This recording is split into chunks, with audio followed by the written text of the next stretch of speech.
নিষেধাজ্ঞা অমান্য করে ভোলার মেঘনা ও তেঁতুলিয়ায় অবাধে ধরা হচ্ছে গলদা ও বাগদা চিংড়ির রেণু।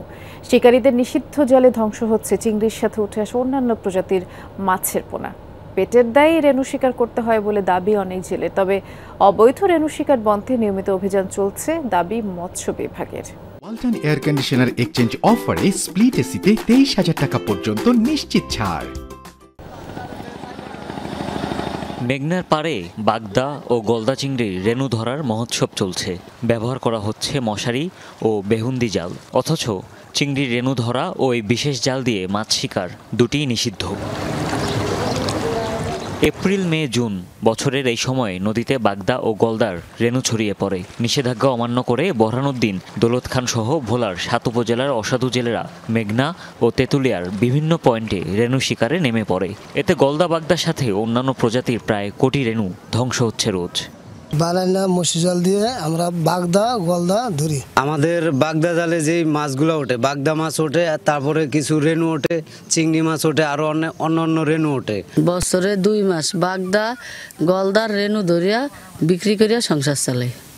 নদীতে আগের মতো মাছ নেই, তাই রেণু শিকার করেই সংসার চালাতে হয় বলে দাবি অনেক জেলের। ব্যাপারীদের কাছে 10 থেকে 30,000 টাকা দাদন নিয়ে রেণু শিকার করে তারা। সেসব রেণুই ব্যাপারীদের কাছে পিস প্রতি 1.5 টাকা দরে বিক্রি হয়। পরে রাতের আধারে বিভিন্ন হাত হয়ে খুলনা, বাগেরহাট, সাতক্ষীরার পাইকারি আড়তে তা মেলে চড়া দামে। মাছ নাই দিকে বিদয় আমরা এখন বাগদা ধরতে আসছি, নদীতে নামিয়া কি করবো, সংসার তো চালা লাগবো। বেড়ির থেকে সিজন এলে 20-30,000 টাকা দাদন নিয়ে রেণু কি বাগদা ধরি। 1000 পিস 1200 পিস মাছ হয়। আমরা এক মাছ মনে করি 1.5 টাকা করে পিস আমরা বিক্রি করি বেড়ির কাছে।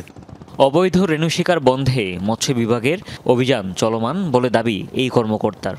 জেলা প্রশাসন, পুলিশ বিভাগ এবং কোস্টগার্ডের সহযোগিতায় আমরা অভিযান অব্যাহত রেখেছি এবং নদীর ভিতরে যে নেট বেহুন্দি পেতে এই গলদা বাগদা রেণু পোনা ধরার যে এই যে ট্রেন্ড, এটা কিন্তু আমরা গত 2-3 বছরের ব্যাপক অভিযানের মধ্যে দিয়ে এটা কিন্তু আমরা নির্মূল করেছি।